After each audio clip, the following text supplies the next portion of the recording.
One of the reasons that you're here today is to hear that we are very unhappy, I am, with Russia. But we'll discuss that maybe a different day. But we're very, very unhappy with them, and we're going to be doing very severe tariffs if we don't have a deal in 50 days. Tariffs at about 100%. You'd call them secondary tariffs. You know what that means.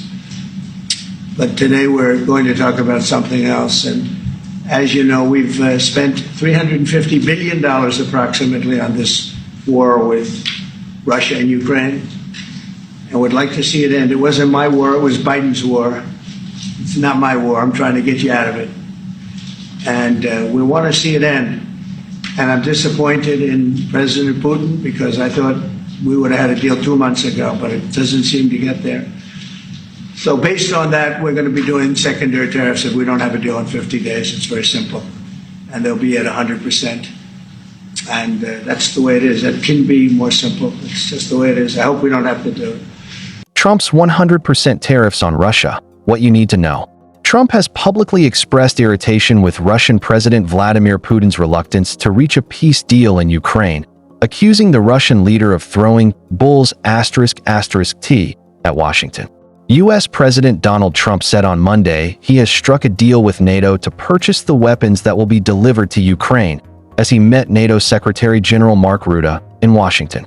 "We made a deal today where we will be sending weapons to Ukraine and NATO will be paying for it," Trump announced at a press conference at the White House. The U.S. is ready to implement 100% tariffs on Russia in response to President Vladimir Putin's lack of interest in ending his war in Ukraine, which could kick in 50 days, according to Trump. "We're very unhappy with Russia and will be doing very severe tariffs, at about 100%, Trump said. "We've spent $250 billion on this war, and we want to see it end. I am disappointed in Putin because I thought we'd have a deal 2 months ago," he added. Trump has publicly expressed irritation with Russian President Vladimir Putin's reluctance to reach a peace deal in Ukraine, accusing the Russian leader of throwing bulls***t at Washington. "I am very disappointed with President Putin," Trump said. "I thought he was somebody that meant what he said. And he'll talk so beautifully, and then he'll bomb people at night. We don't like that." In an about-turn last week, Trump said that Washington would send sophisticated weapons, including Patriot air defense systems, to Ukraine via NATO. The Patriot missile system can detect and intercept a wide range of oncoming air targets, high-end ballistic missiles in particular, and is regarded as one of the world's best, at a time when Moscow is increasing its nightly missile and drone attacks amid its all-out war against Ukraine, now well into its 4th year. Speaking at the Ukraine Recovery Conference in Rome on Thursday, Ukraine's President Volodymyr Zelensky said that Germany would pay for 2 of the systems, while Norway has agreed to supply 1. Other European partners have also said they are prepared to help, Zelensky said. U.S. Secretary of State Marco Rubio said on Friday that some of the U.S.-made weapons that Ukraine is seeking are already deployed with NATO allies in Europe. Those weapons could be transferred to Ukraine quickly, with European countries buying replacements from the U.S., he said. "It's a lot faster to move something, for example, from Germany to Ukraine than it is to order it from a U.S. factory and get it there," Rubio told reporters during a visit to the ASEAN summit in Kuala Lumpur.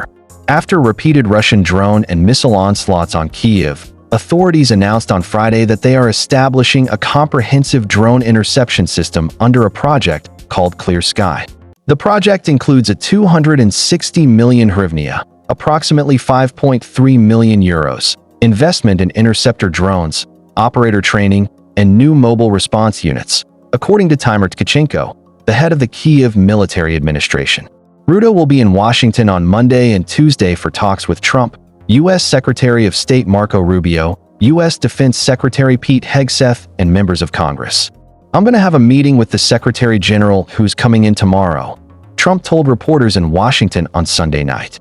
"But we basically are going to send them various pieces of very sophisticated weapons, and they're going to pay us 100% for them." Trump and Rutte last met at the NATO summit in The Hague in late June. Like and subscribe for more. Thanks.